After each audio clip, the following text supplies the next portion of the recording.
Porcupine Named Fluffy by Helen Lester, illustrated by Lynn Munsinger. Munsinger? Munsinger.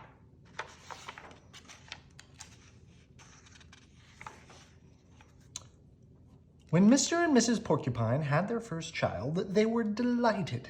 Now he needed a name. Should they call him Spike? No, Spike was too common. Should they call him Lance? No, Lance sounded too fierce.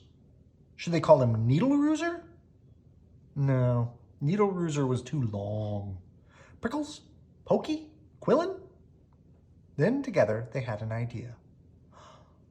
Let's call him Fluffy. It's such a pretty name. Fluffy.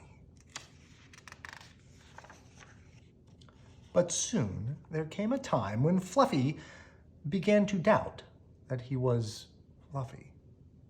At first, he became suspicious when he backed into a door and stuck fast. That was not a Fluffy thing to do. He was even more convinced when he accidentally slept on his back and poked holes in the mattress. A very unfluffy thing to do. When he tried to carry an umbrella, he knew the truth without a doubt. Fluffy definitely wasn't. So he decided to become fluffier. Clouds are fluffy, He thought, I'll be a cloud. but he couldn't stay up. I know, pillows are fluffy, He said, I'll be a pillow. but when his mother sat on him, she was not pleased.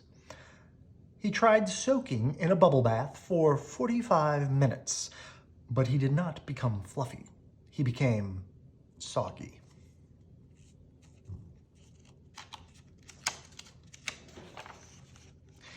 He tried whipped cream, but he put a little on each quill. It was not easy, and it took more than half a day, but this did not make Fluffy fluffy. They should have named me Gooey, he sighed. He ate a lot of fluffy marshmallows. He rolled in shaving cream and feathers. He even tried to become a bunny. But the truth remained, Fluffy wasn't. One afternoon, Fluffy set out for a walk, trying to think of ways to become fluffy. Before long, he met a very large rhinoceros. Said the rhinoceros. I'm going to give you a rough time. Fluffy didn't know what a rough time was, but he didn't like the sound of it at all. What is your name, small prickly thing? Asked the rhinoceros unkindly. It's Fluffy, Said Fluffy.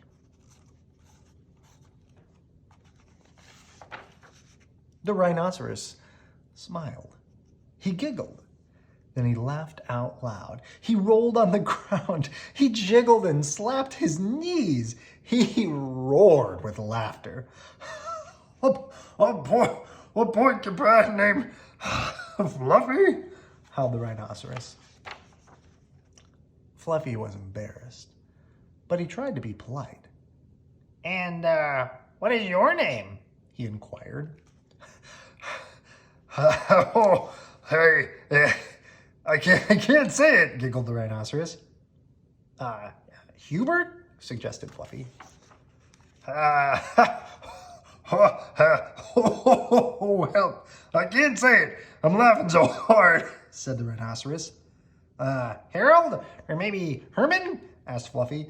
No, Gasped the rhinoceros. It's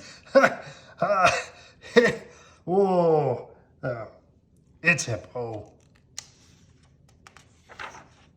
Hippo? A rhinoceros named Hippo? Fluffy smiled. He giggled. Then he laughed out loud. He jiggled and slapped his knees. He howled with laughter. A rhinoceros called Hippo? Fluffy cried. A porcupine named Fluffy and a rhinoceros named Hippo. It was almost more than they could bear. Hippo and Fluffy rolled on the ground, giggling and laughing until tears came to their eyes. At last, they lay exhausted on the ground. From that time on, they were best of friends. And Fluffy didn't mind being Fluffy anymore, even though he wasn't.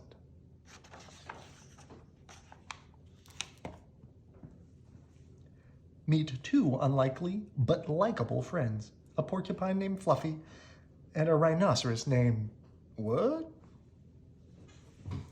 Good night. I love you.